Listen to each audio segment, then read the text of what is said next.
Alright there, your old mate Yorkie here. Welcome you back to the end of Campfire Tales as we've wound out through the end of Pathfinder After Righteous, however long it takes. Now I'm going to be honest, this has overstayed its welcome for me and I'm closing the channel as well. So I'm going to run to the end on this and I'm going to do it on story mode. I'm not interested in the battles, I just want to see the end of the storyline. So if that's not your thing, that's fine. As I say, channel's over anyway. I may go back to Yorkie Plays. I'm going to take a week or two off. I may go back to Yorkie Plays about the time that Football Manager 26 comes out. And do various things on there. I don't know. I haven't decided. But this channel didn't work. So thank you to you, whoever's here, who has watched throughout the month or two it's been around. I'm closing it. Alright. First off, let's get you forward. And let's get your cloud and your... what is it now? Hang on, did I set the difficulty? Yeah.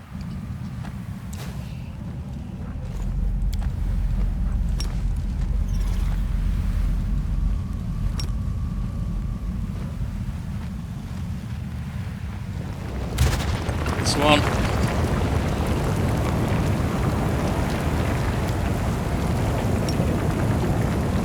Deadly Earth.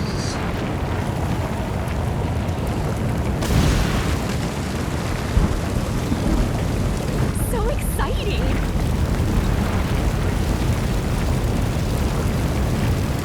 There they are. What it is, it's the end of the road. Let's just take care of business. That was Hull Rundown. Good. I don't like it. Never did.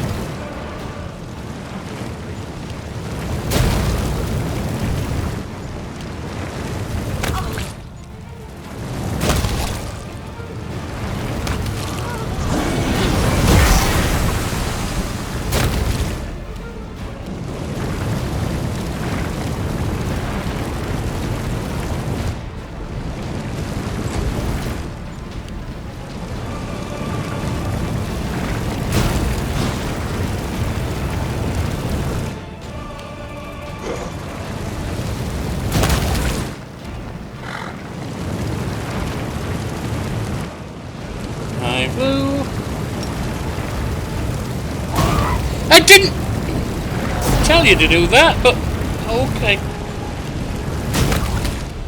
It's not exactly what I had in mind.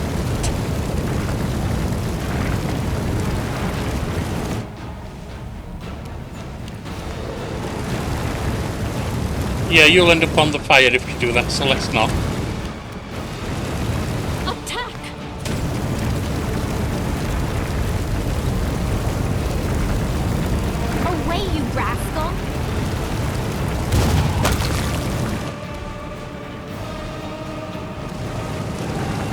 I will need some healing.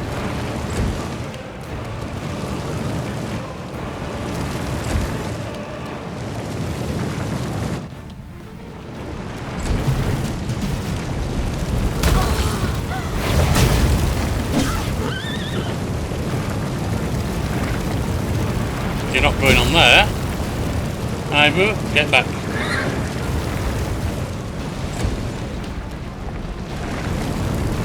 My sight.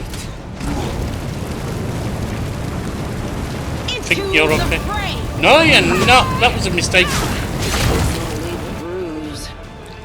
Not to worry. A simple smile goes a long way.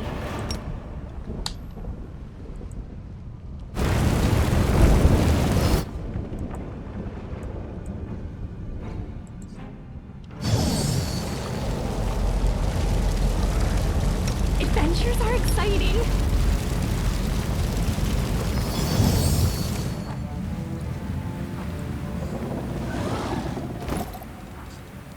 Right.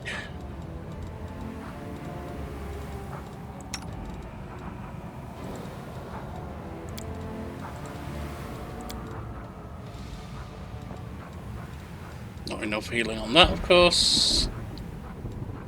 Do I have any heals? I don't think I do. Cure wounds, I should say. chain.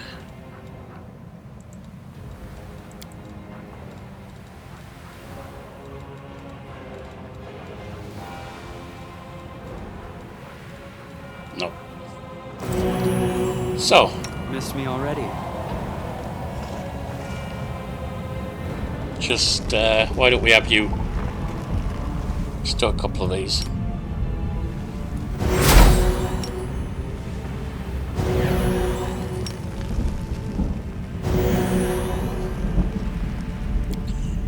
I should probably remember that you have healing abilities.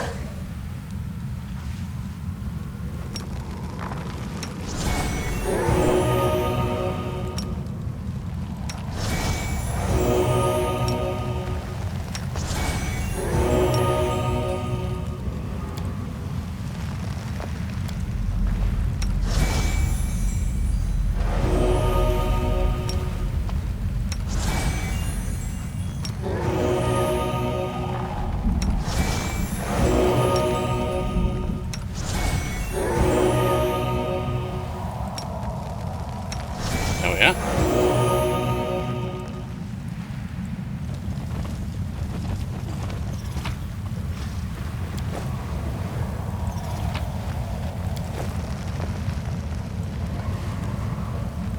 Gave me its past judgment and since performed me anomalous. Yeah, well, whatever, shut up. We march ahead. Never did like you, Holden. You're a pain in the ass. You're a murderer. Not my kind of guy at all.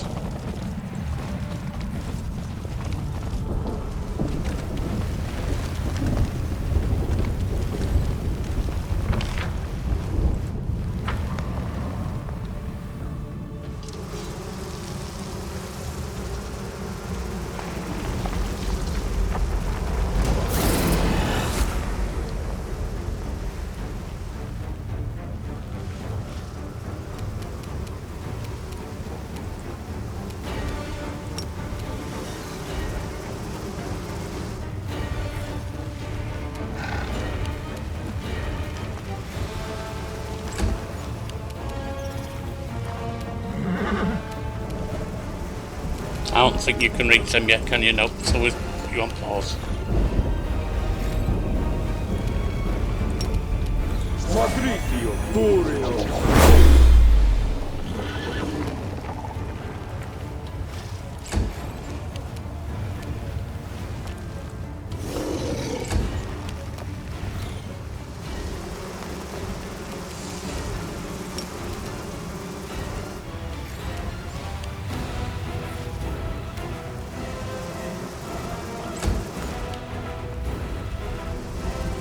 We shall overcome. Okay. Now let's see if we can do a cloud.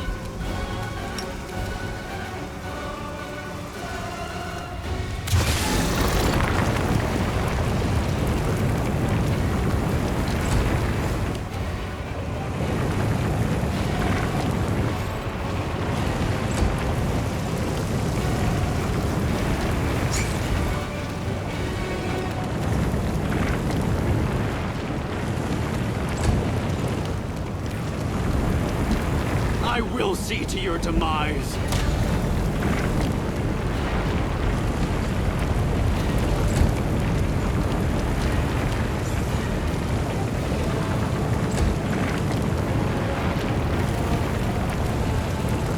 What's this looking like? It has taken damage.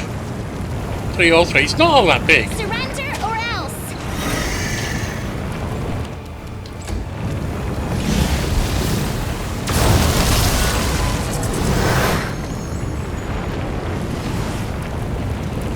Now it's hiding.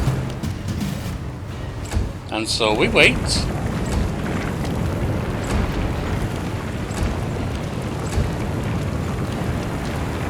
Oh, that's Seer. Okay. Well, Seer's gonna die, so no point in worrying about him. Moving through. It'll come back up where it's gonna be hurt.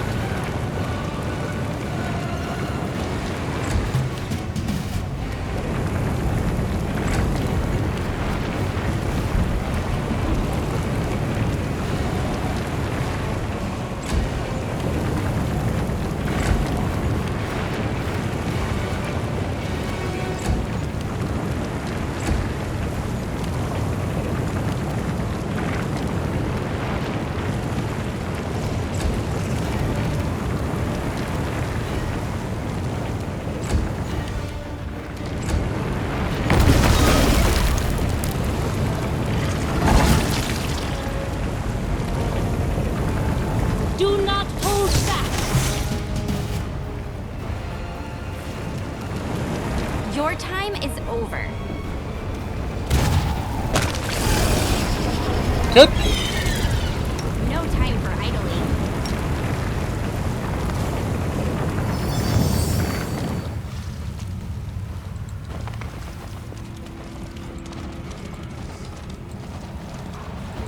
Like I said, it's just overstated. It's been a good game, but some of the bugs, like, see, I think the problem with Sailor when she fights and doesn't start fighting in turn-based is related to her riding a mount, but I'm not sure.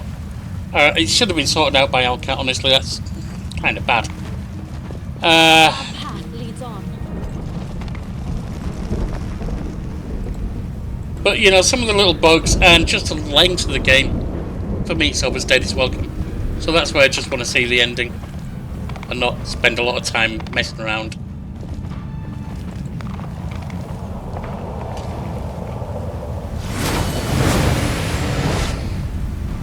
Remember everything you taught me, Lady Mimir. I won't let you down.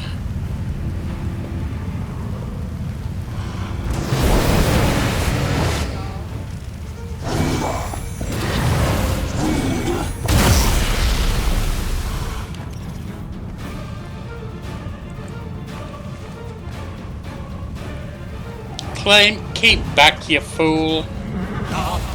No storytellers here. You're gonna die, storyteller. You're being stupid. That's the other thing that's annoyed me. When they, and I've said it before, when they introduced kineticists with Deadly Earth and Cloud and things like that, they should have improved the AI control of your allies, etc. So they didn't just keep wandering into it and dying.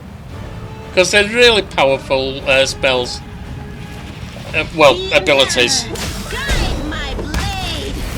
And your allies just don't seem to care.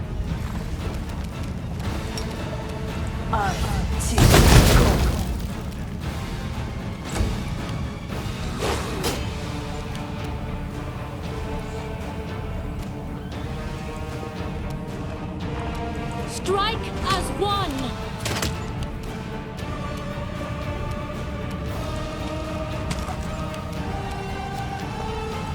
You offend me.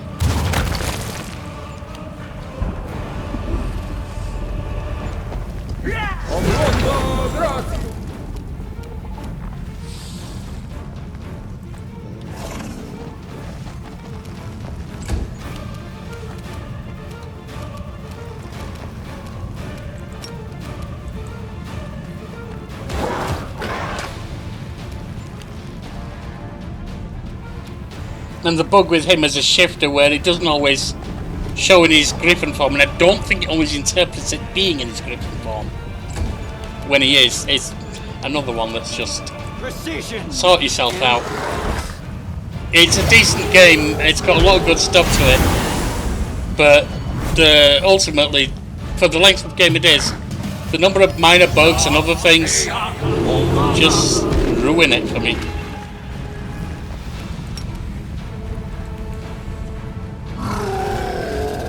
Oh, okay. The light take you! Oh.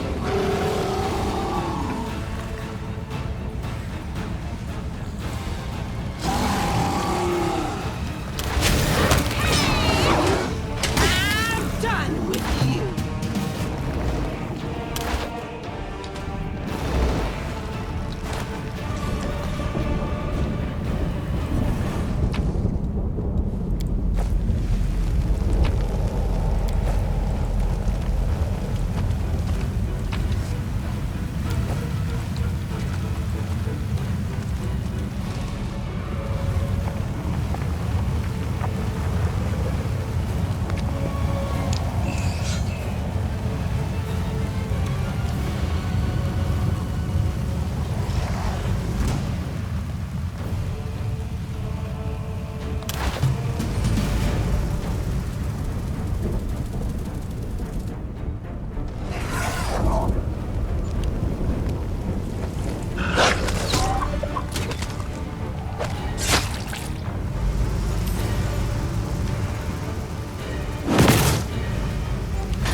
You're done. Getting some sound glitches as well.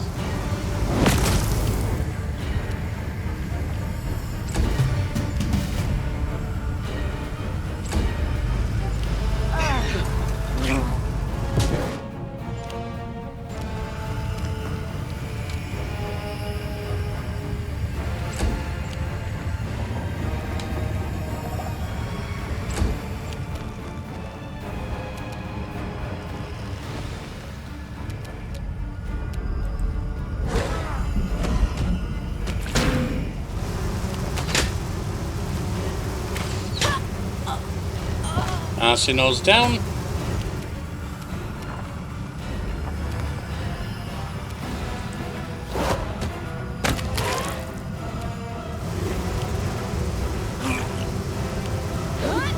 Oh, Queen Gallifrey.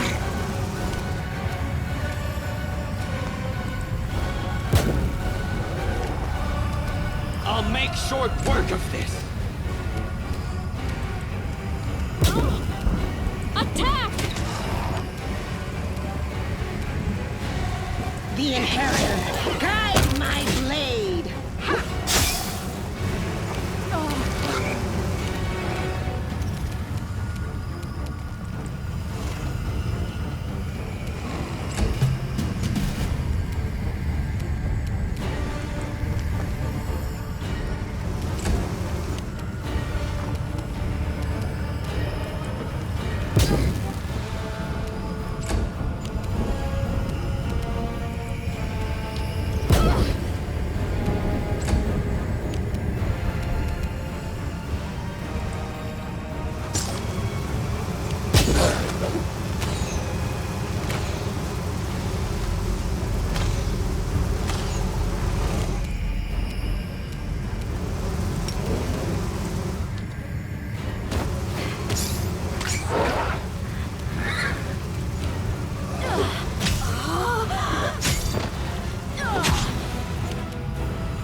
Out of my sight!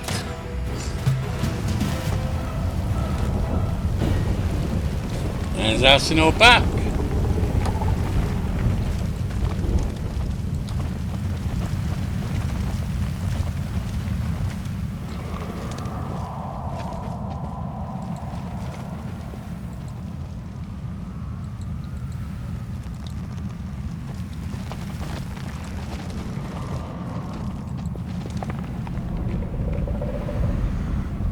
Alright, more. Who's this lot? Oh, it's our Crusaders.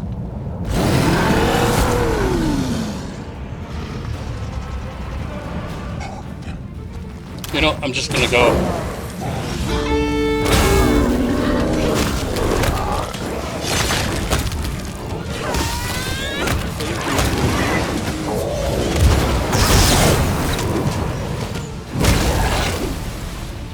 At least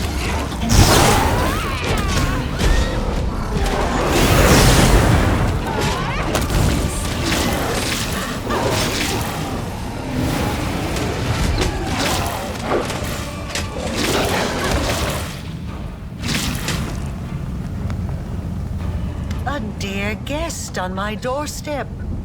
Please do come in. You have been long awaited. Aurelio opens her arms like a welcoming host. The gesture doesn't seem feigned, but you sense a strange, menacing tension behind it, like the echo of a nervous chuckle that was never uttered. The wound in the chest pulsates with a red glow. Perception check passed. I can feel the madness radiating from you, Aurelio. What has changed since the last time we met? Nothing at all. I'm at maximum level, so I don't need that. Have the courage to meet me in the flesh. Stop with the games. There will be no more games, trust me. And I definitely won't run. There is too much at stake. The path to your souls and the world wound's healing demands my death. The accursed threshold prison where everything began must be where everything comes to an end. So I invite you in once again. Cross this threshold. I'll be waiting for you in the heart of the fortress, in the place where the wound was opened. I still want to know what her game is. We don't really have it yet.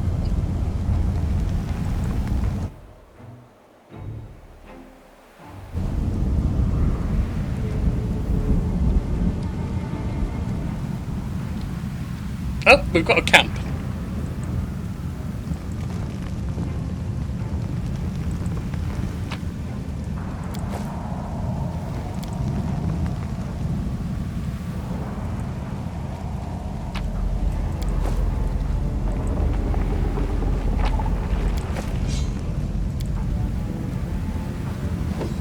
So the Valor's right there.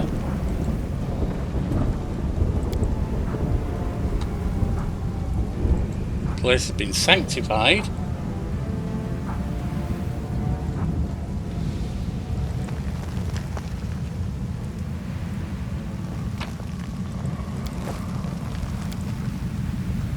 I will guide Why you. can't I rest here? I don't care about grey boar, etc. Oh, maybe we've been healed, have we? Without a doubt.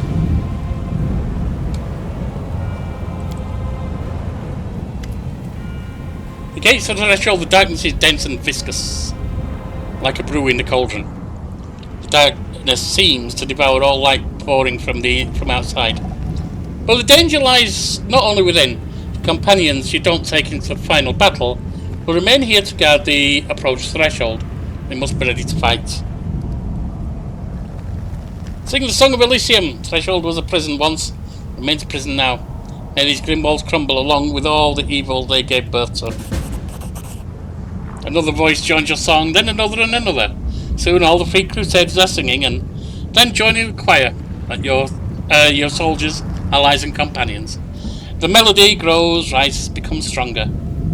It roars like a wind, and the walls of the ancient prison seem to shudder, unable to withstand the song's power, until they crumble away, along with the darkness within.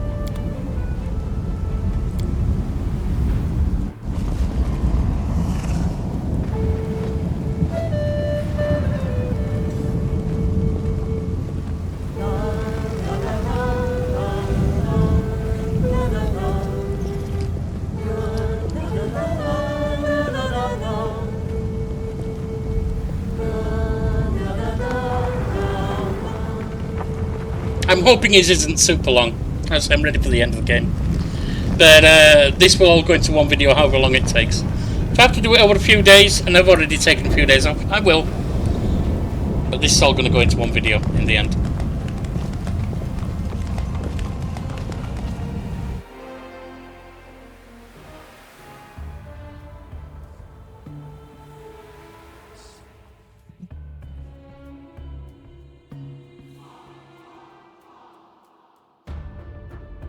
Now, I think I read somewhere that I've absolutely failed to get the best quote-unquote ending, which is something I never really believe in anyway. Because I meant to have used the midnight bolts to shoot the various, what do they call it, lords. Oh well, so be it.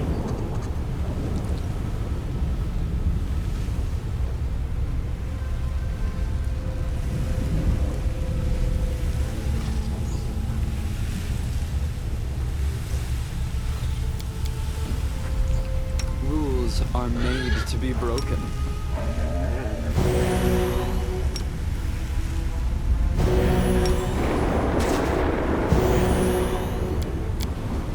Oh good. Let's get that on. Because I'm on story mode, I don't need to worry about spells. That's another reason I went to it, is I wish they'd found a way to improve how they handle their mass spells at the start of everything. Because I'm going to put all the same spells on, and I've just got to sit there clicking and clicking for several minutes. And I'm not doing that. Not anymore. You hear the sound of laughter, and then the lady in shadows began to speak. You do not disappoint, my chosen. Your performance has been flawless. I hope you will continue to impress me, and that you will do what needs to be done in the end. What do you want from me? Isn't it customary among mortals for a noble lady to bless her knight for the final battle? Well, why can I not do the same? You know what lies ahead? Better than anyone, and yet not well enough.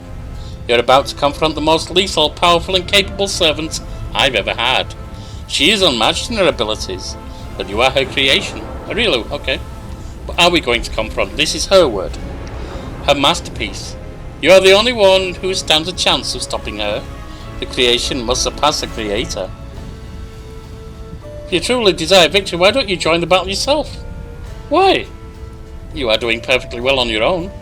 Everything is going according to exactly as I had hoped. Stop playing games. I do not belong to you, and neither will my victory. Sure, whatever makes you feel you're better about yourself. I have to go. Stay for a moment. There is still a small matter that I wish to address. I want to reward you for your loyalty. After all, you have accepted my profane gift. You have chosen to serve me. Therefore, I will bestow upon you a token of my favour. The world will know that you are my champion. I will hereby crown you with a wreath that I have woven from darkness, most insidious shadows among the abyss. Wear it with pride, my champion. I'm guessing that's something in here.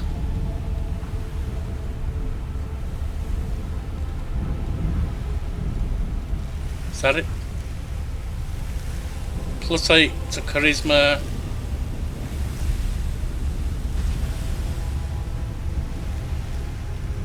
Perfection. Oh, so everything's plus 8. I swear to have their charisma to all damage dealt by ranged weapons.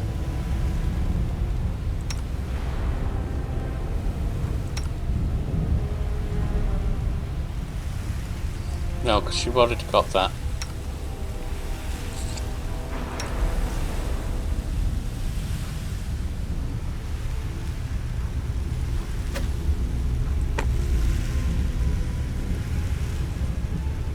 Okay, so it's just some mental stuff plus, which is okay. Yeah, we'll take that.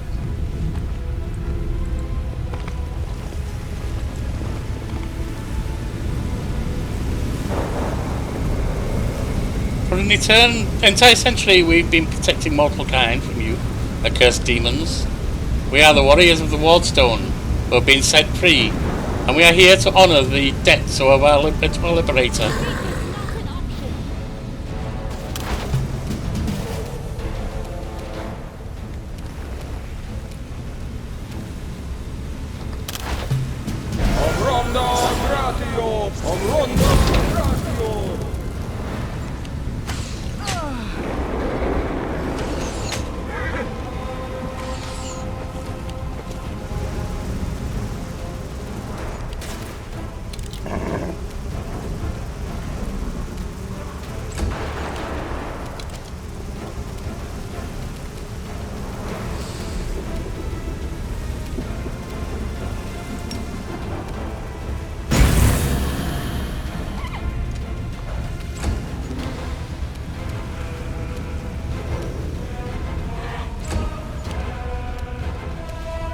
Cloud.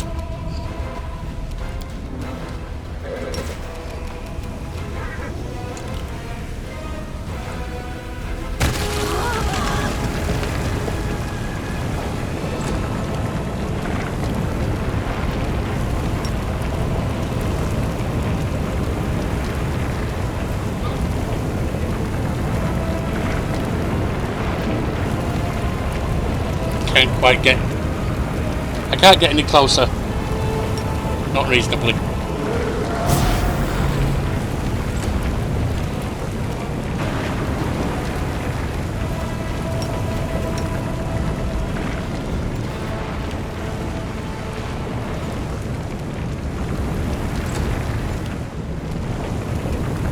I will see to your demise.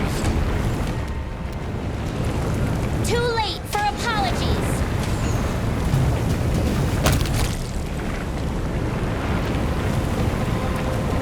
That seems to be about it, so I'll take that out of there.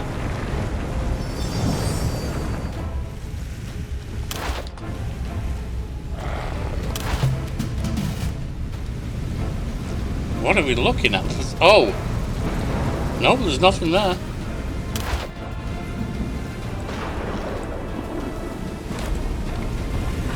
Crusading isn't that boring after all. No, there is.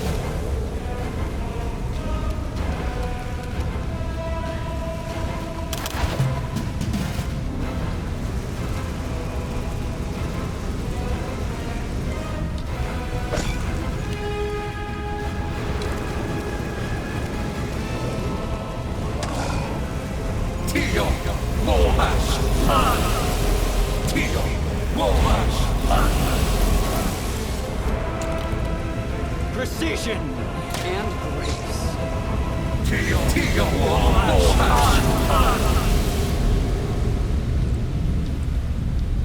Alright, take these.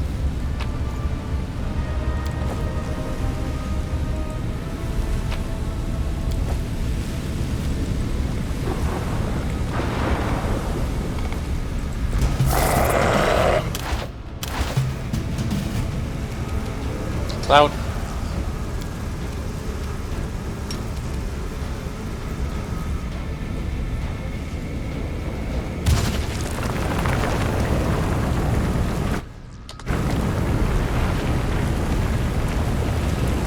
Back down. Lasts forever.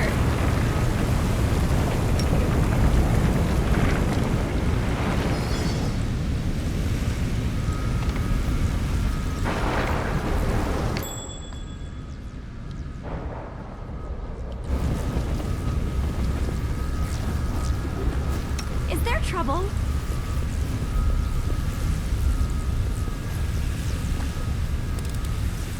No challenge at all. Forwards. What's next?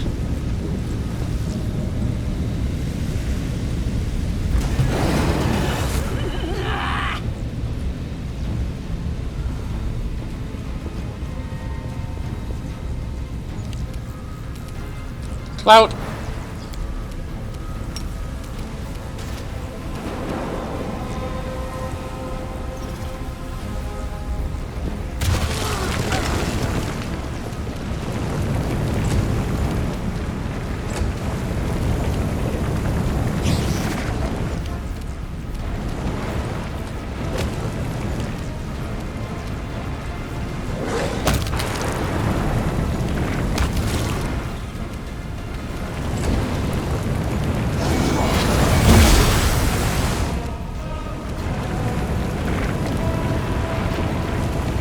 I'll hit you!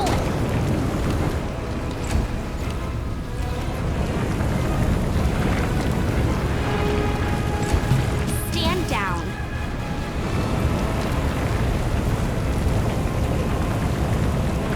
And there's another bug, because it showed her, but I couldn't actually do anything with her. Now I can.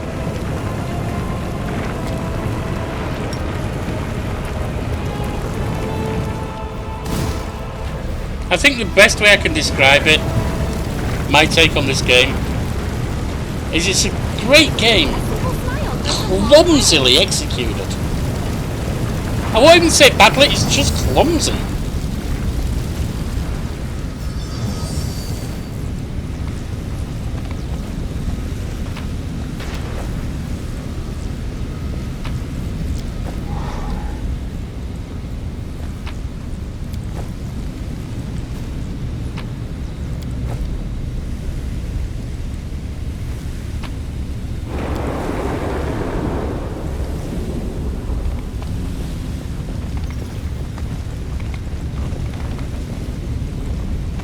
We march ahead.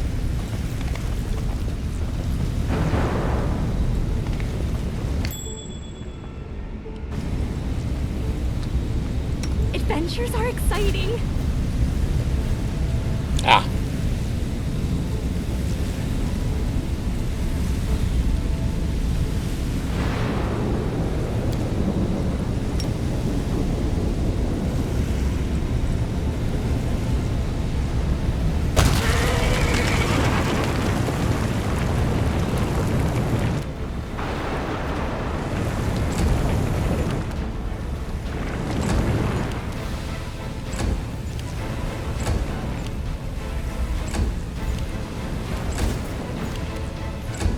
Just keep them all sat back.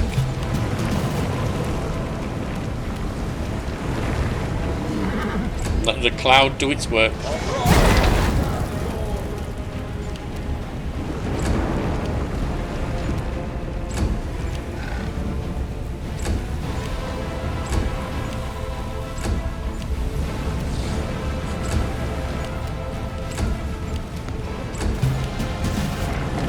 Might as well hit you.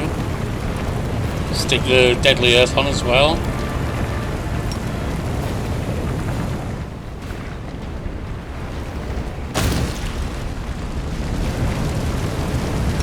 Now turn them off. Full of wonder.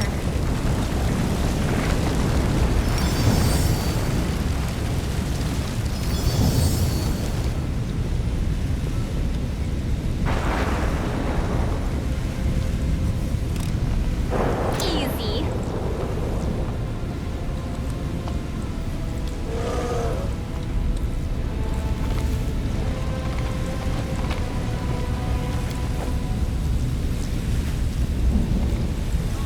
These on.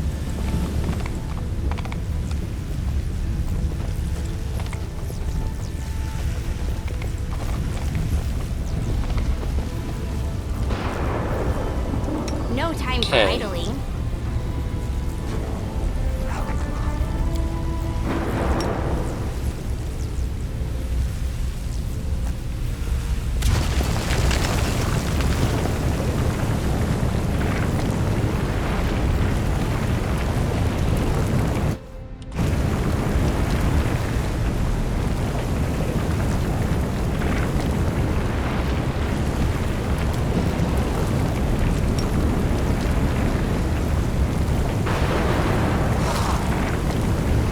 Won't let you hurt my friends.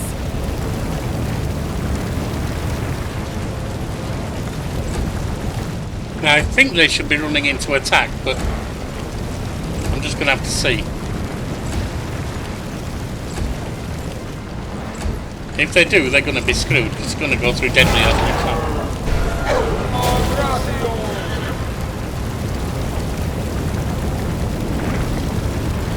Let's throw up a wall as well.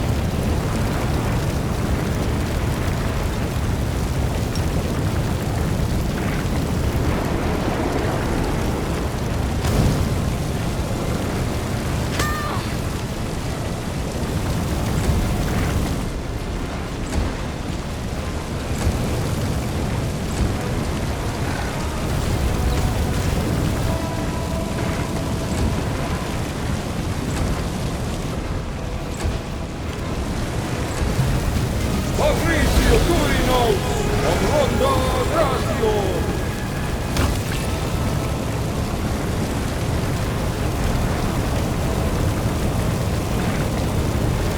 Alright. Deadly earth further back.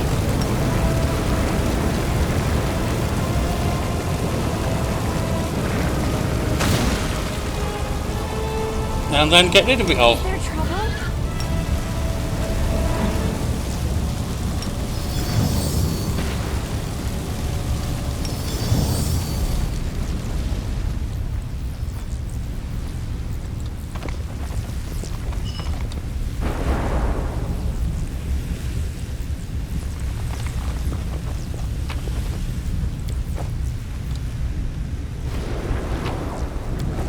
I will guide us. And there's another bug. It wouldn't let me pick up from there at first. It's just...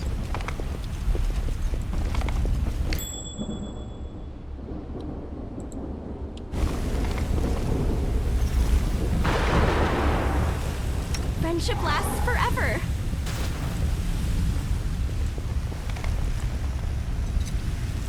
Easy. I've enjoyed Kingmaker and I've enjoyed this, but like I said, both have got too many bugs. I honestly don't know if I'll ever buy an Outcast game again. Just because of how they've shown their quality assurance. Not the game design and the storytelling, those are great. Their quality assurance sucks. Forwards.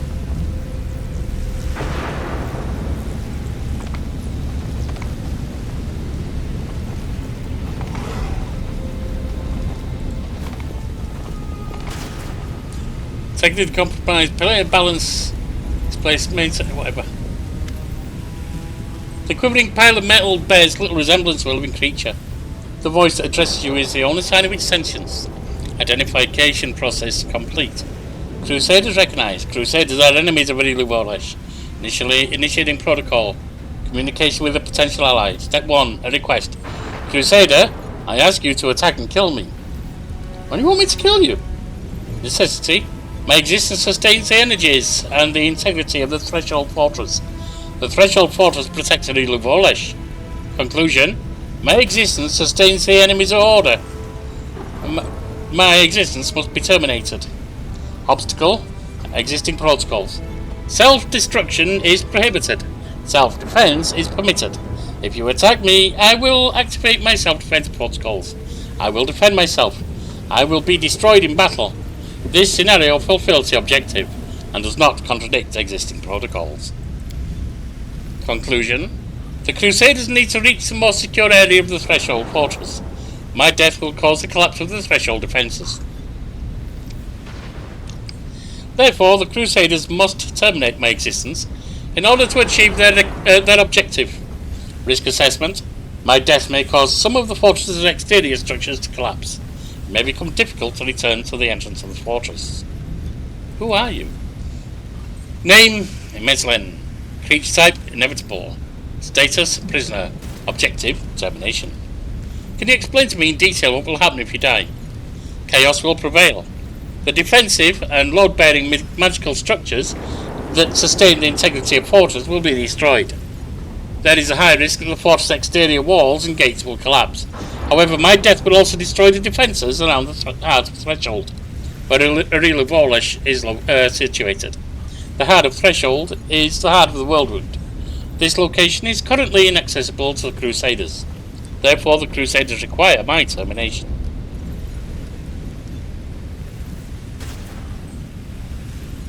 I want to ask some questions. How did you get here? I was on a deep reconnaissance mission. I was sent by the Axiomites of Axis to investigate a strange new disturbance in the Threshold Fortress. But I was captured by Arila Vorlesh and her demonic allies. Since then, I have remained both her prisoner and her test subject. The Inevitable's essence is used to stabilize the structures that sustain the Threshold Fortress. What can you tell me about Threshold? The Threshold Fortress is the central location of the load-bearing magical structures that enable the World Wound's existence. The Threshold Fortress is the most stable part of the wound, the only part that is minimally affected by the principal chaos of the Abyss. This paradox should not lead to confusion. The Threshold Fortress remains in a state of quiescence, but this is not its natural state. Arila Vorlesh used external sources of power to prevent its destabilization. This is the purpose I unwillingly serve. I supply the power necessary to sustain the Threshold Fortress. What can you tell me about Arila? Arila Vorlesh, formerly a Mortal One, now a half-demon in possession of mythic powers. Threat level comparable to Demon Lords. Psychological profile extremely unstable. Her capacity for deep analysis and understanding coexists with her predisposition to manias and fixations. Conclusion: Arila Vorlesh is an enemy of order, and therefore subject to termination. Can you tell me about the World Wound? A comprehensive account of all of the data I have collected on this phenomenon will take, by my calculations, 4 days, 6 hours and 35 minutes. An account of this duration is unacceptable under the current circumstances. Proceeding to recount key points, and key points only. Point 1. The World Wound is an artificially created planar rift. It's an intersection between the material plane and the plane of the Abyss. The World Wound allows demons to travel freely from the Abyss to Galarian, and it also creates a favourable environment for magical cataclysms, anomalies and phenomena. Point 2. The World Wound's existence was only made possible as a result of the criminal acts of Arila Vorlesh. On 2 occasions she conducted a ritual to bind a mortal soul, once with the essence of the Abyss and once with a demonic soul. The soul binding ritual acts as a framework for the intersection of the planes. If this ritual is reversed, the soul will be severed from its bond, and the material plane will be severed from the Abyss.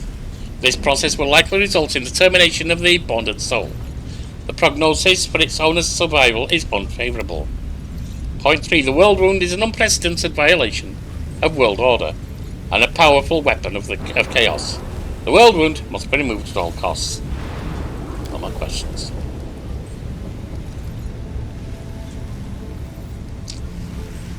It says we can't go beyond without destroying it. I don't know if that's true. I mean, I'm chaotic because I'm an enemy of order, so I'm not attracted to it right now. I have to go. I wait your return, do not delay. But if that's the only way forward, that is what we'll do. But we're going to check first.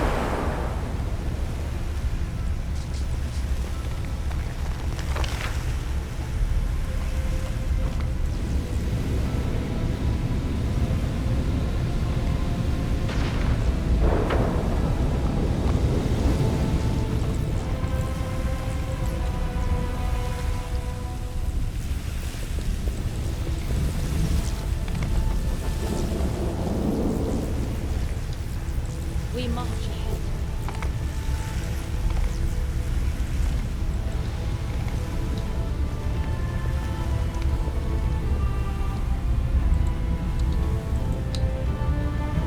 There's nothing there.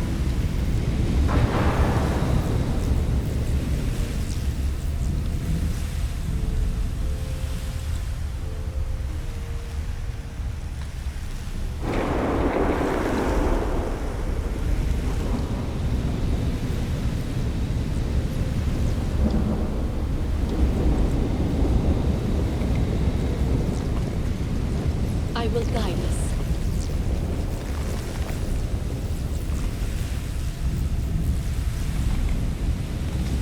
It's starting to look like there's literally nowhere else to go.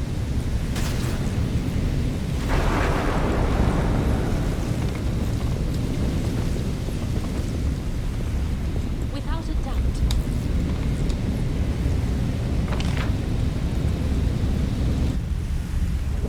Yeah, I'm thinking there isn't, so back up to this thing.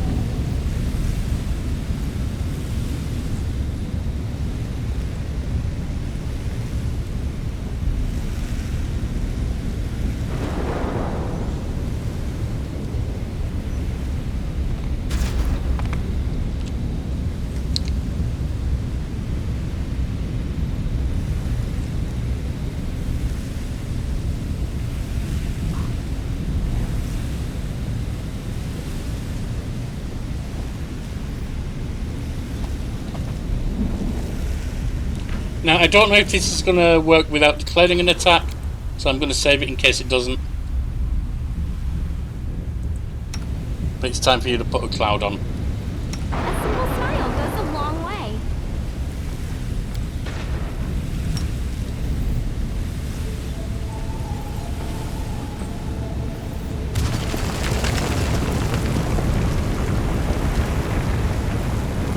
Yeah, but it didn't.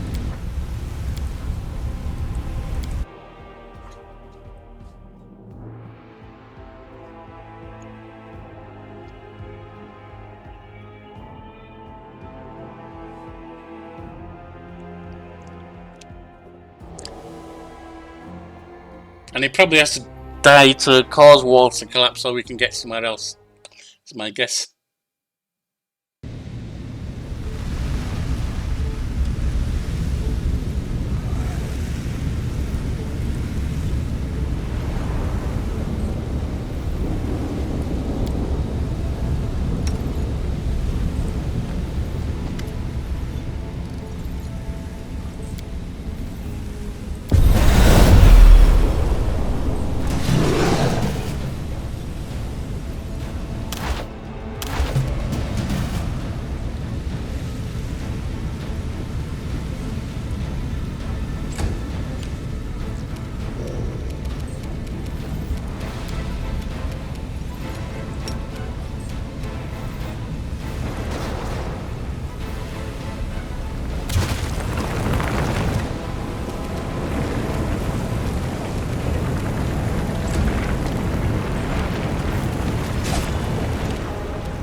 Surrender or else.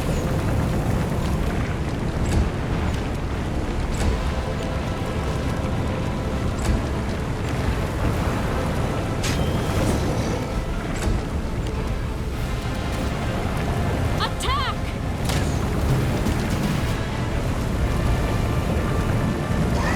I thought he was... Damn it!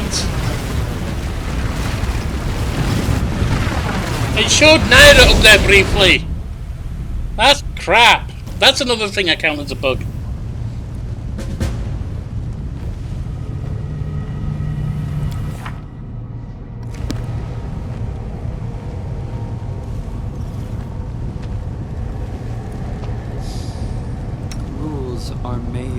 broken.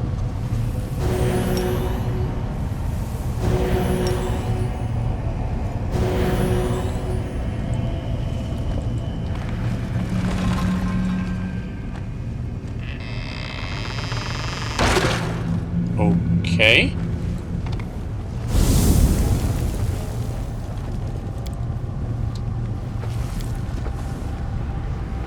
Nothing too special here so far. She has several dozen large diamonds. They appear to have been... Oh, hang on, what's this? Resurrection scrolls been ripped to pieces. Okay.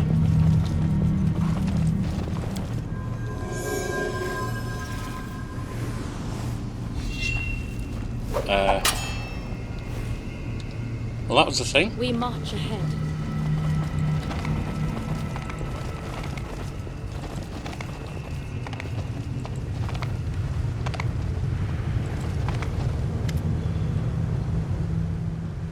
Something about this strange place feels oppressive. The air is still and silent, yet you can hear the distant echoes of words, promises and battle cries. Strain to hear what's been said, but can only make out a few words. Finally, C-switch, I promise, I promise. Can't be dismissed as a calculation error. You knew failure was a possibility. Then why? Why? Ariela's silhouette looks just as surreal as the surrounds that fill this space. She is not looking at you and seems lost in thought. Her voice is dull and tired, and there is no trace of hospitality in her. She showed you at the entrance of the fortress. It's over, Arielu. There's nowhere left to run. Yes, it's decided.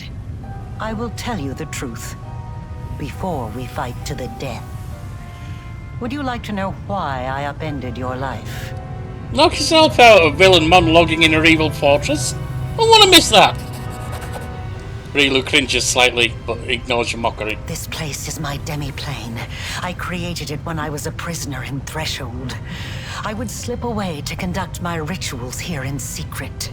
This is where I decided to create what mortals would later call the World Wound. This is where I made all my preparations. Do you understand?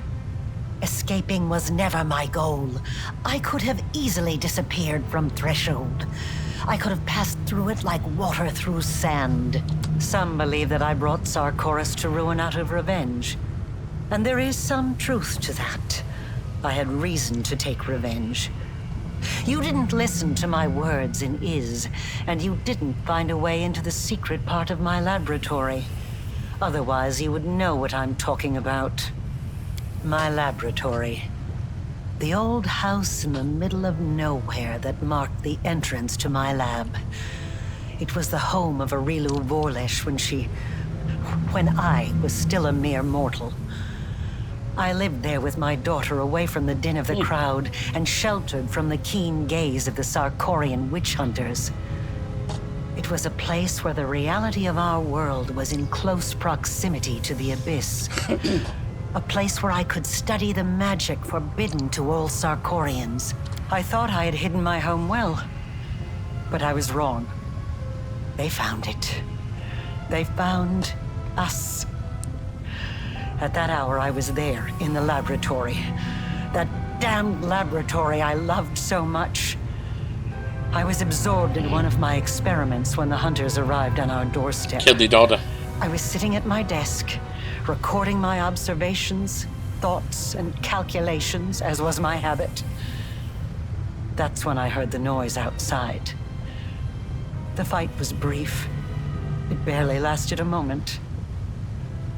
By the time I sensed that something was amiss and hurried out to see what was happening, it was too late.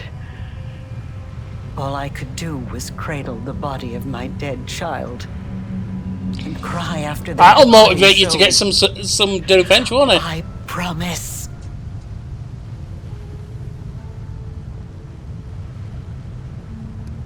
Nothing can justify killing a child. I am not concerned with whether it was justified or not, or with the application of morality, the law, or the teachings of any god. Yeah, you just want revenge. Look around you.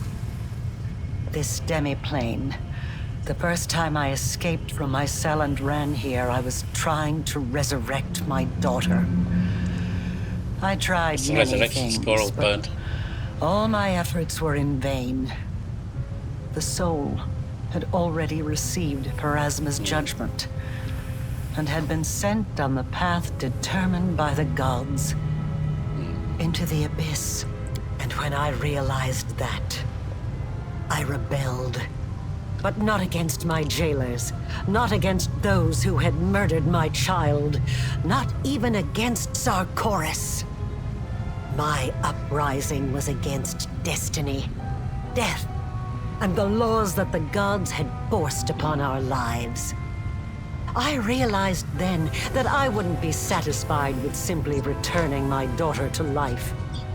I had to shatter this order once and for all, and make it so that neither Pharasma and her lackeys, nor death itself, could ever stand between us. Only by stepping beyond the bounds of what had been ordained for mortal kind, by obtaining powers that rivaled the divine, could we become free. And with this newfound purpose, I turned myself into a half-demon. Fusing the spiritual essence of the two planes was the only way I could achieve my goal. I let the abyss into my soul, and into this world. I opened the world wound. I danced around 3 demon lords, making them assist me without ever revealing my true intentions. They just believed they were dealing with another power-hungry mortal. But in reality, I was after one thing. I wanted to find what was left of my daughter's soul and give her a new birth. One that would prevent anything from ever harming her again. And then I found you. I chose you because I felt a faint affinity to you. I thought your soul could accept the remains of my daughter's soul, like the soil accepts a seed. I thought that I could bring back my child by tethering the mangled remnants of her soul to a pure mortal soul untouched by the abyss. I thought the power of the Nahindrian crystals would allow me to protect her forever, that I could tear her away from the dominion of mortal nature. But I was mistaken in both assumptions. Now I'm about to face the consequences of my mistake. You will witness them as well.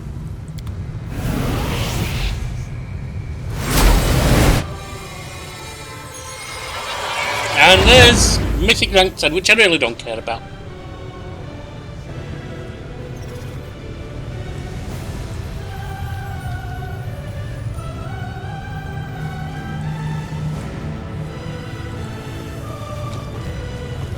They will break against our resolve.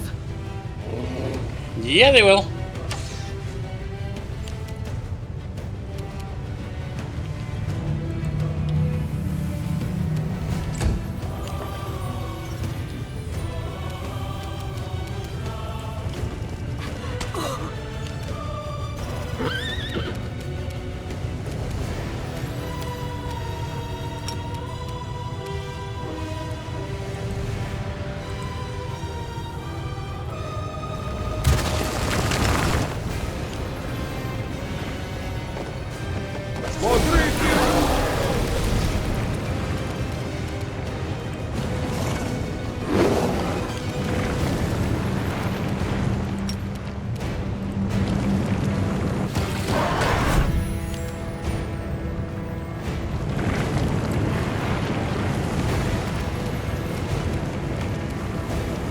Now,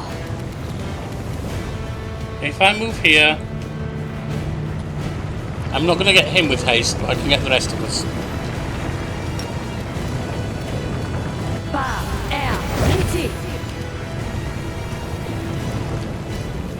Into the fray!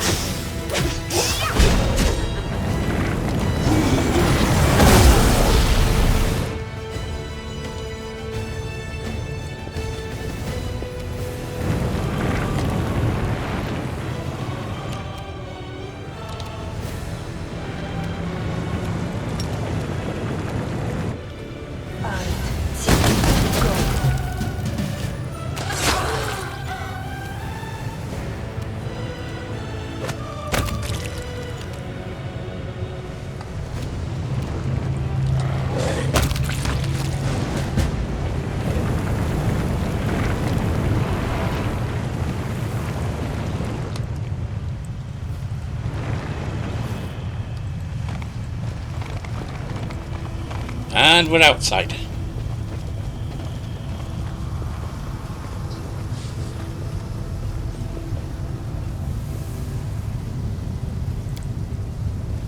Here comes Darren.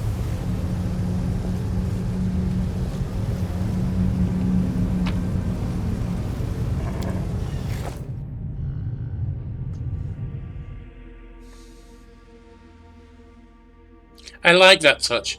That she's actually out to save her daughter. No. Save and make her completely invulnerable to any harm. Ever kind of turning her into a beyond a god, perhaps. Yeah, that's questionable, but I like that. That's a nested motive. It's not just evil, it's not just power, it's my daughter. That's a nice Should touch. not have come here. I, Arilu Vorlesh, the one you call the betrayer, have nothing to offer you but death. Karamzadeh, I will give you the chance to avenge your death. Rise. I killed him once already. Curse you, mortal I'm on story mode now, it's You on. have struck ice into my heart. I will devour your souls to loosen its freezing grip. Well, yeah. Yep, we got a whole bunch of stuff. Alright. We won't fall here. I swear it. I'm just gonna let him go. These are all level 20, they should be able to handle it.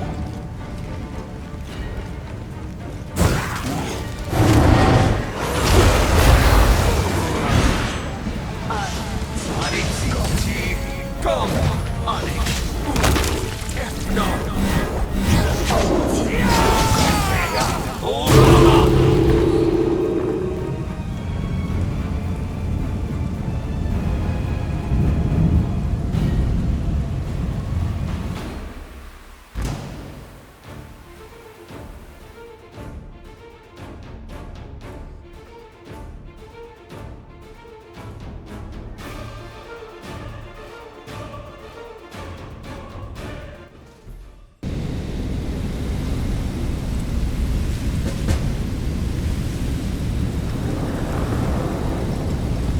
Repel the demon attack.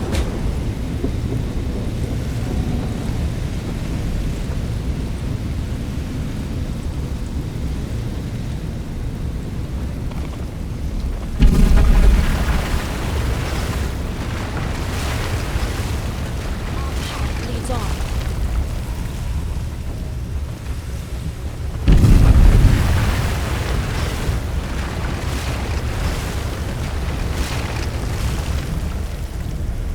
The mortal who ventured Oh, it says recklessly go into discard. the abyss has now reached threshold. In Iz, you struck down my creator and master Daskari, but if that makes you dismissive of his echo, if you think I do not pose a threat, then you are greatly mistaken. Deco discarded tilts his head to the side thoughtfully. Despite his calm demeanour, his voice quivers with anticipation. Who is this guy? Is he too frightened to fight me personally? Master is in the abyss, in his realm. No, he does not wish to meet with you yet. A demon lord cannot afford 2 deaths in succession. It will kill them permanently. You didn't want to fight me in the abyss, so why you want to do it now? I was hunting the hand of the inheritor in the abyss, not you. And what a good hunt it was. But now things are different. Now you are the prey I covet more than anything else. Yeah, get out of my way. No, I'm not afraid of your threats, and there's nothing you could offer me that would make me withdraw. He lost to you. He lost. The great Daskari himself lost to a mortal. So what happens if I succeed where the great lord failed? If an echo destroys the one its originator could not defeat, who would that make me? What would it prove? I'll risk my life to know. You are not just my enemy, you are my chance. A chance I won't miss. Really? I beat him when I wasn't on story mode. You're dead.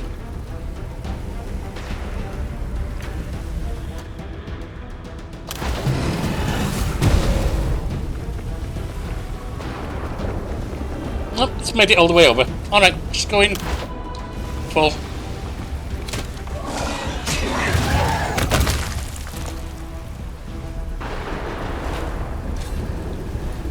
Well, he didn't last long.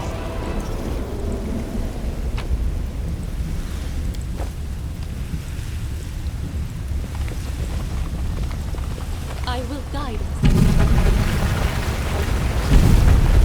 Admittedly, it'd have been a lot more challenging if I wasn't on story mode, but hey, like I said, I'm here for the end of the game, not battles.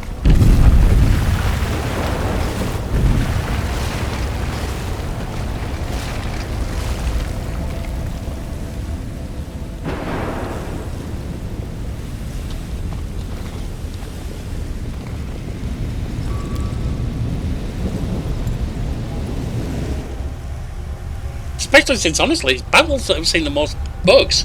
Ulbrich not being in his Griffin form, Sealer's issues, Naira sometimes showing as the one that's active when she's not. This is where it happened.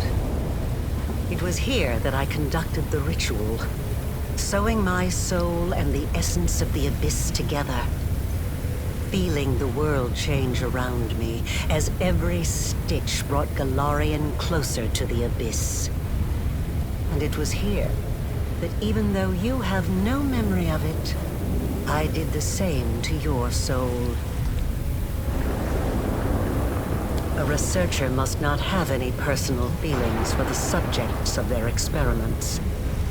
And yet, I find myself unable to remain completely detached from the world wound. I created it. I allowed it to be. It holds a place in my heart, even if I'm slowly paying for it with my life. A researcher must be particularly resilient in the face of mistakes, incorrect hypotheses, and failed experiments. You are my failed experiment. I think I'll feel some regret for ending your current life.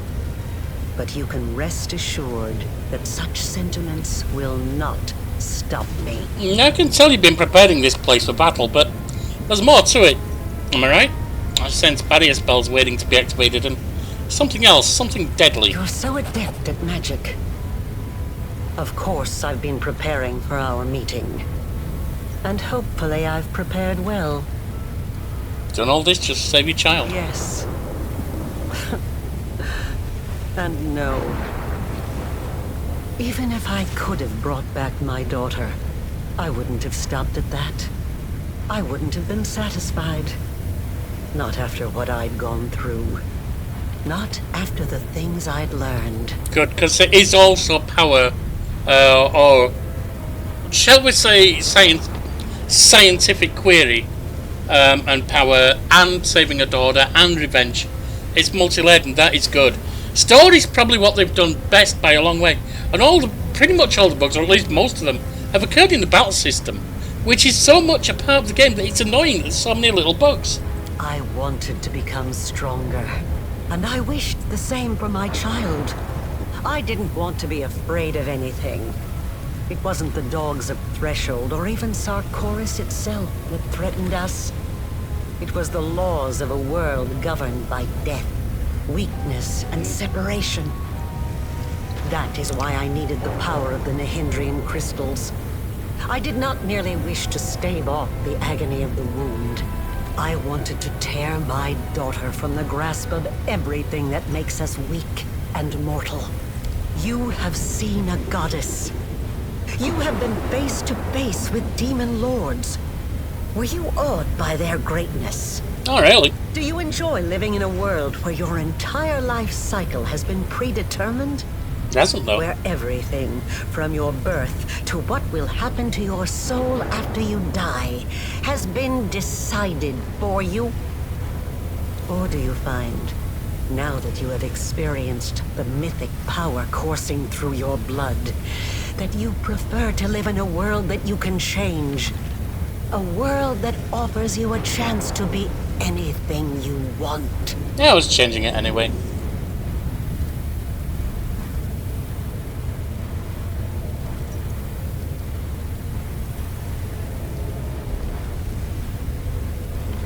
I enjoy having power, but only because it allows me to make the world a better I place. also want to make the world a better place. But not for everyone. Only for the one person I care about. You merged remnants of your daughter's soul with mine, so why do you want to harm me? If a hypothesis is proven wrong, it needs to be rejected. But the research process does not stop there. That is all I can tell you right now. Why'd you call me a failed experiment? When I poured what was left of my daughter's soul into your soul, I was expecting it to bring her back. They say death and the judgment of Pharasma purges the soul of everything it once was in life. But this cannot be true. I have researched this subject meticulously and have collected enough evidence to prove that supernatural beings born from mortal souls can recall their past. Sometimes partially, sometimes fully. I watched you day and night, waiting for it to happen. For your memory to awaken, or your instincts at least. For anything familiar, something I could immediately recognize. I tested you. I asked you questions and... nothing. Nothing. What will happen if one of us steps into the wound? The tearing of the soul, followed by a cruel and terrible death. But it will likely be quick. You've been carrying the wound in your soul for a long time. Does that mean you'll die soon? It will kill me eventually, but I still have some time left. Years, or decades perhaps. But it doesn't matter. One of us will die today. No more And questions. it's finally time to end all this. The wound may be killing our souls, but we can find a way to solve this without bloodshed. Asking me to stop is like asking a river not to flow. Or a volcano not to erupt. Thought you might take that path. Death is not the end. I've spent 100 years trying to prove it, and I will not stop now. This experiment was unsuccessful, but that just means I need to adjust the initial conditions and try again. I am still alive. I still have time. You, the current you, will have to die. But only to surrender the soul you share with my daughter. I will start over. This time I will do everything differently. I will work with even greater precision. I will turn the world upside down if I must. I promise.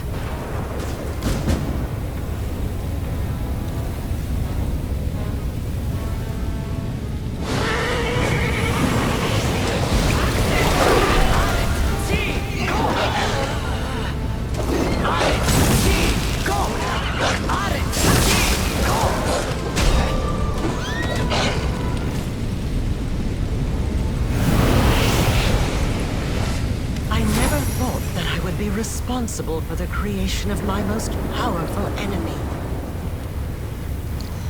I can see you, Suture. Show yourself.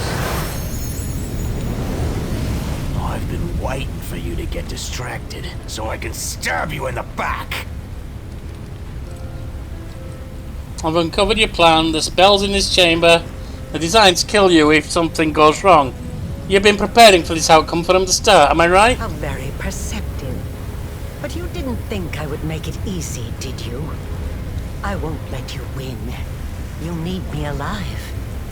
You want to use me to close the wound, but I can destroy myself before you have a chance. Arilu, this is madness, an act of evil, and it's obviously pointless. You won't accomplish anything. Is this really how you wish to go? Don't do this. You're right. I won't gain anything from this. So what now?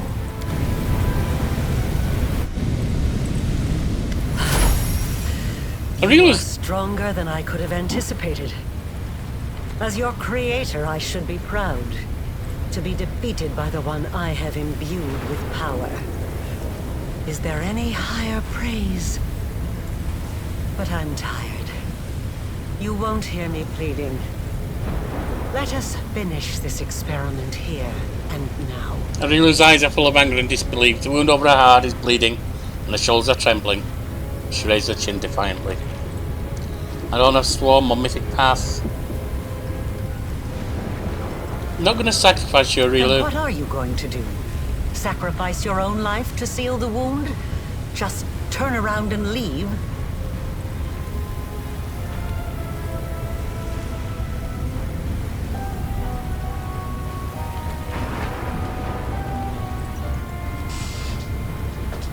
I'm not going to kill a woman who wants to save her daughter. I'm not. This is pure chaos here.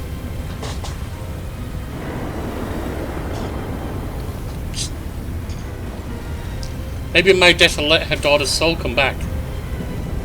And I said, I don't mind dying to close the wound. All that nonsense that was spouting back in Dresden about, oh, you'll die, blah de blah. I'm like, yeah, fine. Close wound. World wound, accept my sacrifice. The whole world seems to shrink until it is just you and the world wound. And in this moment it looks like a continuation of the wound that has opened in your chest. It is your blood that boils in the violent flames of the rift. It is your pain that makes the walls shudder. It is your courage and will that prevent its rapid, ravenous expansion. It is your sacrifice that will end once and for all.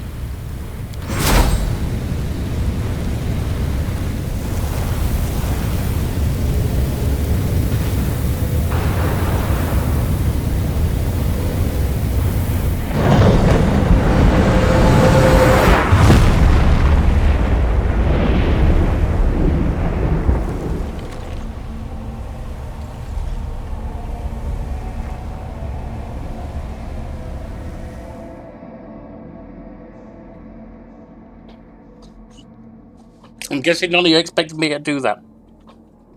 Anyone's even watching at this point. If you are, thank you for saying it out with me. Arrest. Life and death, destiny and great deeds, answer to mysteries, the search for one's true path. The mind can comprehend all these. And then such concepts can be written down, as a sequence of formulas, a series of lines, a chain of thought. Still, a moment always comes when it is time to wrap up, to reach a conclusion, to put a period at the end of the last sentence. The impossible rift, the bleeding wound that had tormented all of Galarian for 100 years was finally healed. The great deed demanded a great sacrifice.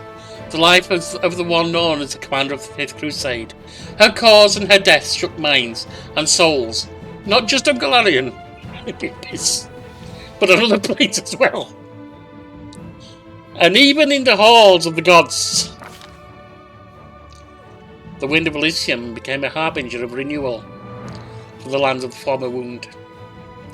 The corruption-torn waste became lush once more, and where lava lakes once steamed, there grew groves of towering trees. Some of the vegetation seemed to have come straight from a dream.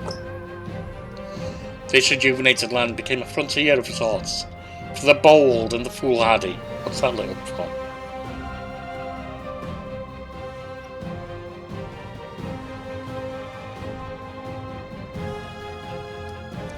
People would go there to hunt dangerous predators in the wild and bizarre forests. Every step of the way would be perilous, but the reward would be great indeed. The Three Crusaders did not stay together for long. No, why would they? Their main goal had been achieved, but there were still plenty of places left in the world where injustice was rampant, where courage and imagination were needed. Skerental and Istrians had their branches full. They had to take care of the new, rapidly growing forests. Skerental, during his time as a Free Crusader, came to understand and even love city customs. In his own way, he often dropped by Dresden and even officially adopted all the teenagers from the commander's court, and he cared for them, just as selflessly as if they were his own trees. The fate of the Mimic Crusaders was most astonishing of all. They formed their own knightly order, then changed their mind and decided to become pirates. Yeah, that's true. Ibu, inconsolable after losing her best friend, was taken from the ruins of Threshold by the pre-Crusaders. Before long, a group of Azadas arrived to return the dragons to Elysium. Go home, Ibu. Yep. Much later, all grown up, Ivy went off on her own adventures. She travelled the plains, bravely helping good souls in distress, and of course seeking out places where they baked the best cookies. As the leader of the Crusaders, the commander won the loyalty and obedience. Even in the Crusade's darkest hours, the commander found ways to restore the army's supply lines. Her military acumen was beyond question. Under her leadership, the divided, poorly trained Crusader forces were reforged into an invincible army. Due to the success of the commander's diplomatic strategy, by the end of the war, Mendev's true political centre was Dresden, not Niros. After gaining the support of foreign rulers and finding allies in the capital, Dresden became the shining example of the new Mendev, one that was nurtured by the commander's ideas. The significance and accomplishment of the Crusade was so great that even a century after the end of the war, Dresden retained its prominence on the map of Avistan. The commander's diplomatic, military and administrative talent turned the fortress into a key political player. Achieved success in all areas of the military campaign. Queen Galfrid returned to Nerosian and with the intent to rule Mendev as before, but as it turned out, Mendevian society was hungry for change. The war-ravaged nation desired new leadership, but the Queen would not countenance yielding her authority to anyone else. She believed her duty to the homeland had not yet been fulfilled. Quite a few Mendevians wanted to see Dare and Arendelle inherit the throne. Oh god, that's an interesting idea. Upon his return to Canabris, Holron ranted and raged against those who had been governing the city in his absence. But contrary to all expectation, Holron's inquisitors were far less vicious than in past days. It seemed the time he had spent fighting in the Fifth Crusade had tempered him somewhat. The wardstones from the chain that once guarded the borders of Mendev were carefully disassembled. Freed the angel ship. One by one, the angels that had been trapped inside returned to heaven to heal their wounded spirits and prepare for new battles against evil. The victory over the World Wound changed many things, not just in Galarian, but the Midnight Isles as well. Nocticula spent many days pondering the words of a certain young and fearless prophet. You never managed to influence Nocticula. You go, girl. Before long, the Lady in Shadow openly renounced her realm and named herself the Redeemer Queen. This revolt against her own demonic nature transformed Nocticula, severed her ties to the Abyss, and brought her to Elysium.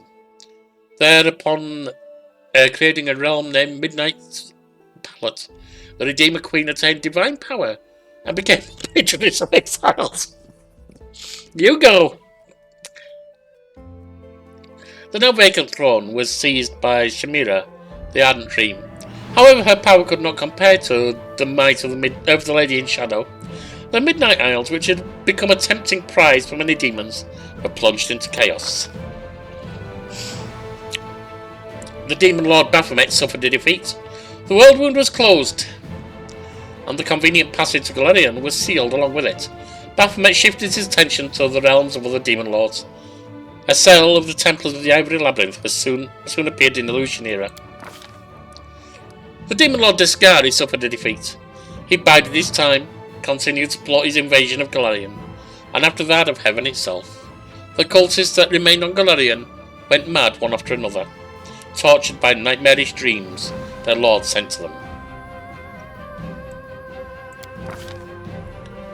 The commander's escapades in the Lucian era left a lasting impression on its denizens. Under Zeklex's management, the battle bliss gradually fell into decline. Audiences had grown bored of ordinary gladiatorial fights, and the Nahindrian League closed due to a lack of members. Realising that his talents as an arena steward would never be appreciated in the Abyss, Zeklex sold the battle bliss and used the proceeds to relocate to Hell, where he finally found himself a home. The flesh markets had been ravaged, but it proved impossible to completely destroy them.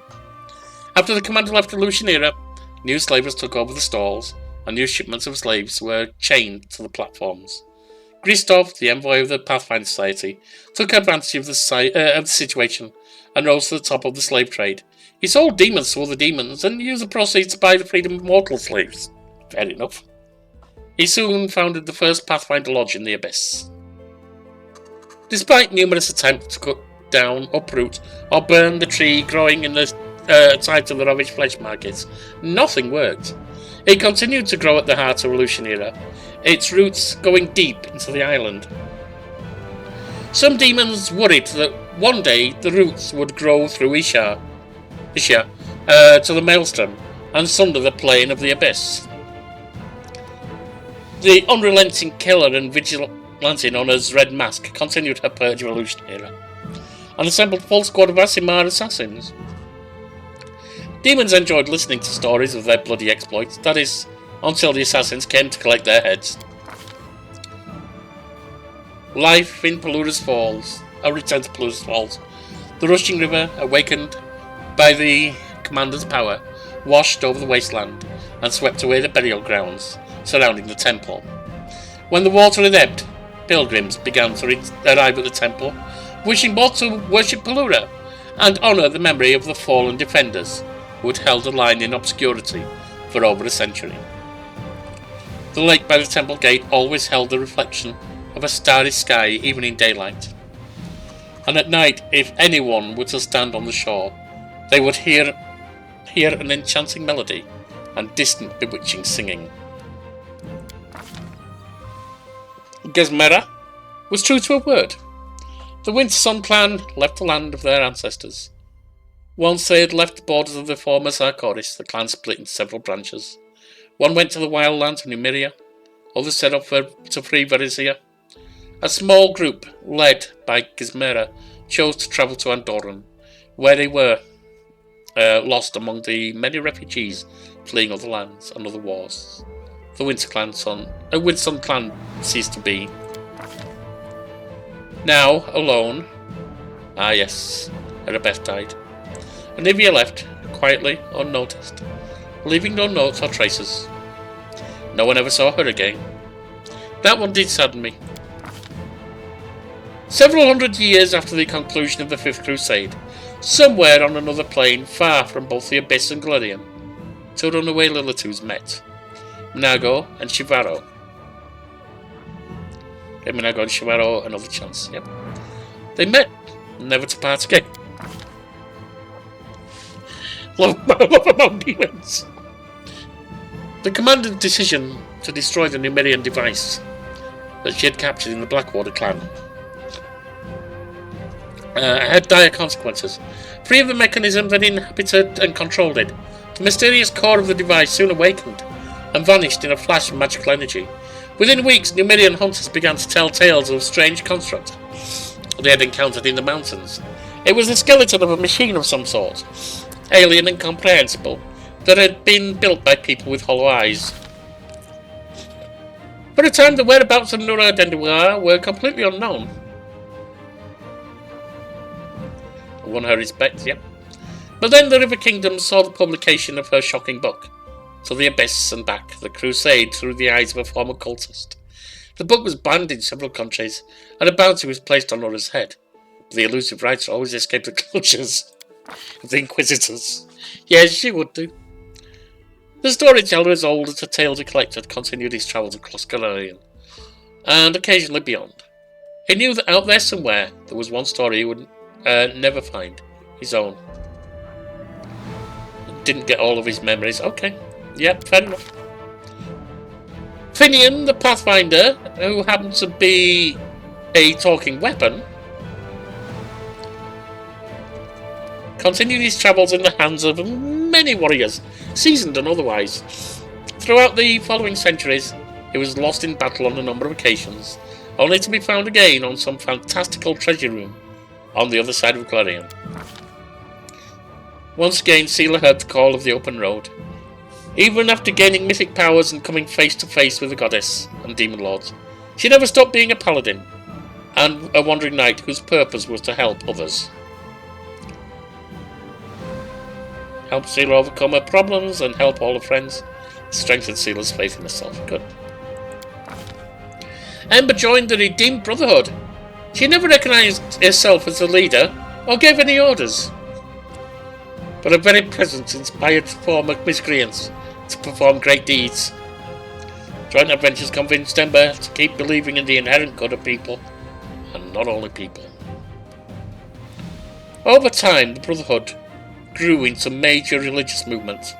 Its preachers took a vow of poverty and walked the roads of Gladian, helping the needy, convincing villains to change their ways, and then treating both good and evil deities alike to be more merciful to mortal kind.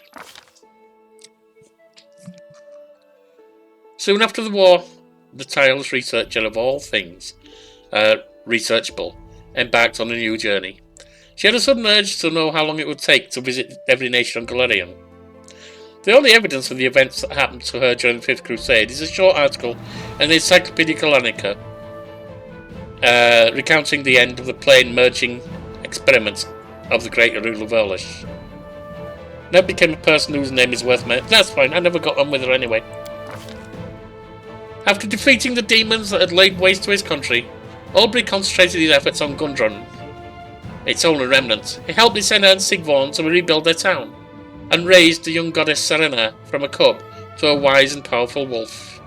The city grew quickly, honouring ancient traditions, but eager to spread beyond its walls, and soon became the centre of a robust movement, seeking to heal the tainted lands of the Whirlwind and rebuild Sycoris. Darren Arendelle embraced his new life, one that was free of the other. He became more mature, his smile grew colder, and his choice of diversions more elaborate, and he acquired an imperious streak. Inquisitor Leota's blood seemed to have let darkness into Darren's soul, or had it always been there? Whatever the case, in the darkness he was free and happy as never before. Faced with a serious challenge, Darren turned to evil to save his life. To his own surprise, Jeffdo became a war hero. Esteem and fame was shortly followed by great wealth. He kept Woljif from embracing his demonic legacy and proved he can rely on you. The thiefling did not let his newfound fortune turn his head, but chose to invest the money in several profitable ventures and one charity for street urchins. Within a few years, his signature style came to include a top hat, a cane, and a bit of a belly. There was a lot of talk in taverns of Absalom about the time, soon after the end of the war, when Woljif appeared in the city in the company of Count Darren Arendelle.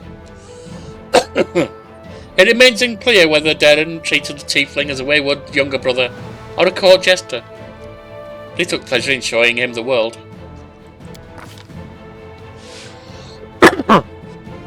After the victory, Soziel returned home together with his brother. Yep, convinced me his brother was a victim of circumstance. Now a famed crusader hero, he humbly officiated at a temple of Shellin, painted, grew sweet-smelling fruits, and made the best wine in the region. His kindly smile faded only when people asked him to recount his experience in the war. He would not deny them, but he would speak without embellishments, so that not a single listener would feel tempted to pick up a sword and leave in search of hero's glory. During the war, Soziel met an engineer by the name of Aaron Kerr. That meeting turned into friendship, which turned into love, and then it was time for the wedding. Later, the cleric would say that only the member of his beloved had allowed him to cope with the terrors of the abyss and keep his sanity. Having received an invitation to the wedding, Seela was torn about whether or not she should attend.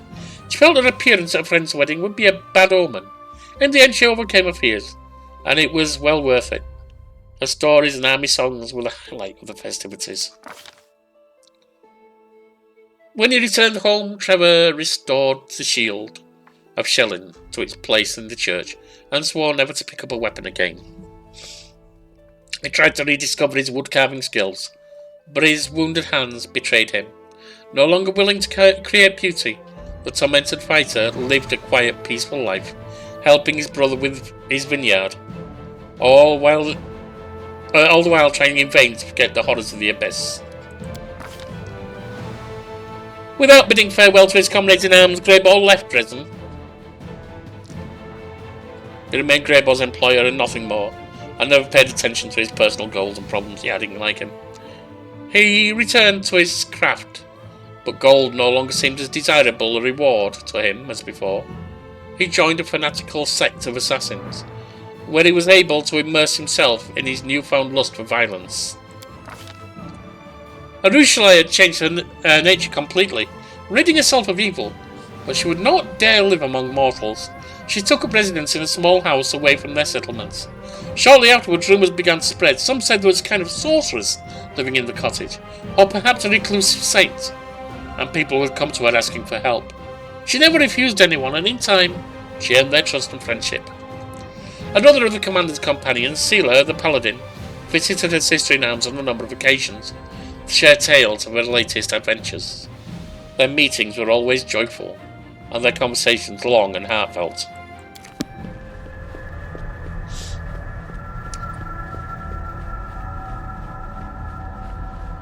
And what of me, the writer of these words? The half-demon witch known as the architect of the world wound. I was defeated. The victor spared my life in a gesture that was not quite a boon, not quite charity. I was left without hope, without a chance of finding a purpose again. I lived out my remaining days in an isolated cottage, far from everyone, needed by none, discovered by none. I have recounted the story of my life for you, Pharasma, Lady of Graves. Ah, that's who it is. Not only of my life, but of the commander's also. I believed the tale of such an illustrious figure would pique even a goddess's curiosity. Now you know everything. I await your verdict, goddess. Silence hangs over the boneyard. The Lady of Graves is weighing a decision, and it seems the entire universe is holding its breath, awaiting her pronouncement. Who would dare break silence so absolute? I'll speak up for her. Your consciousness coalesces into one whole, rejecting the oblivion of death. Your mythic powers are not entirely gone, and entirely useless to assay in this trial. Do not add this and the evil already wrought with yet another act of evil. Appeal to your mercy. Of all the gods, Iomedae was the only one to fight against the world wound. Even you, Pharasma, stood by and did nothing. Doesn't that suggest the world wound was so great a threat to the universe, and Rilu's crimes were not as heinous as claimed? I appeal to your sense of justice. Great evil demands no. Law, religion, sense of justice. The world of the gods created exists in delicate balance. No. I want her to have mercy.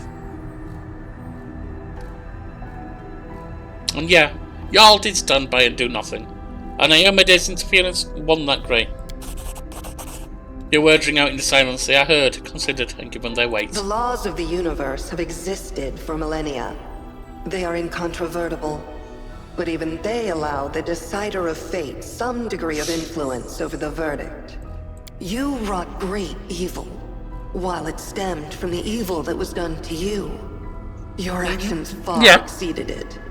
Your soul is dark, and there is only one place for you in the universe. And yet, the one whom you harmed most of all now appeals to me on your behalf.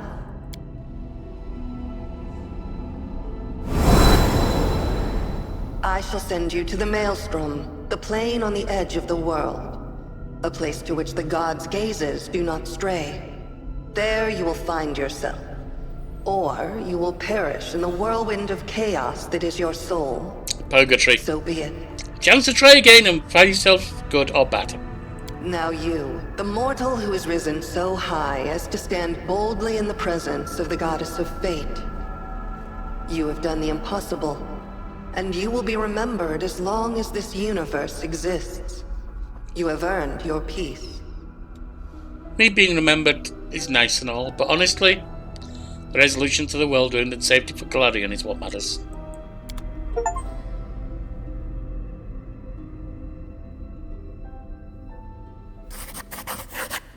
The end.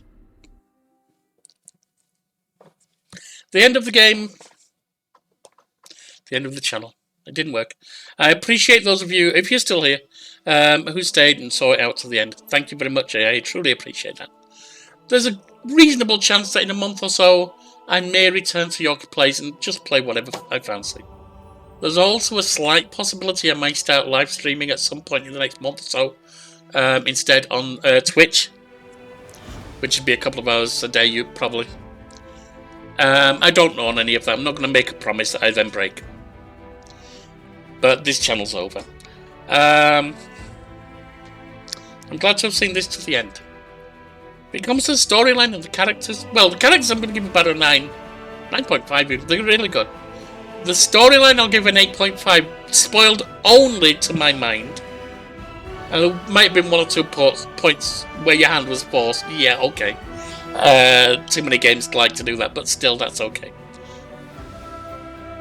Spoiled only at the end by overstaying its welcome. It was too long. It could have been shorter by maybe 40 hours. Or maybe at least 20 hours. But it was a really good storyline, really good character, really good world. Those attract me back to Owlcat. But the number of minor bugs and issues and annoyances with combat, that's pushing me away. Overall, I'll give the game 7 out of 10. I know some have liked the combat, but I've experienced too many issues with it. And that's dropping that down to about a 4 or 5 out of 10 for me. It got unpleasant in a lot of cases.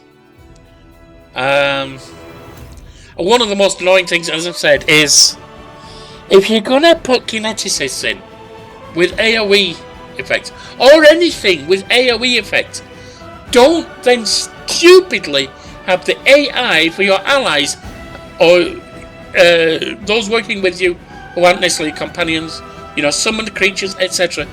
Don't, for God's sake, have them stupidly charge straight into the maelstrom. That's ridiculous.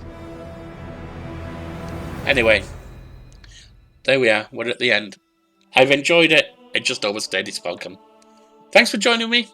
Maybe I'll see you on the flip side, back on Yorkie Plays in a month or so. If not, have a great life. Look after each other. And don't let the bastards get you down.